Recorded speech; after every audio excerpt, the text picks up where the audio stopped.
आपको मालूम होना चाहिए, मुल्क आज़ाद होने के बाद जब पाकिस्तान अलग मुल्क बन गया, 1965 में पाकिस्तान और इंडिया की जब जंग हुई, इंडिया के पास पाकिस्तान से लड़ने के लिए जब हथियार नहीं थे, साजो सामान नहीं थे, उस वक्त हैदराबाद के रहने वाले मीर उस्मान अली से उस वक्त के लाल बहादुर शास्त्री ने चंदा मांगा था। तो इन्होंने मीर उस्मान अली ने कहा था आप हैदराबाद आ जाएं, मैं आपको चंदा देना चाहता हूं। लाल बहादुर शास्त्री ने कहा था इधर जंग चल रही है पाकिस्तान से और आप मुझे बुला रहे हैं हैदराबाद। तो उन्होंने कहा मैं जंग में मदद करने के लिए बुला रहा हूं।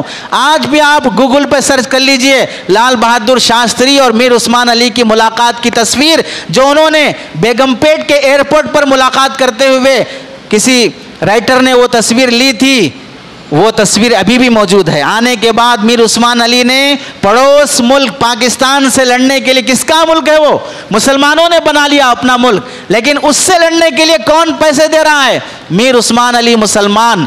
कितना दे रहा है आज तक, 1970 से लेकर, बल्कि 1965 से लेकर आज 2023 है। इतने साल के अंदर कोई ये रिकॉर्ड तोड़ नहीं सका जो मीर उस्मान अली ने 5000 किलो सोना लाल बहादुर शास्त्री को दिया है। 5000 किलो सोना लाल बहादुर शास्त्री को मुसलमान दिया है।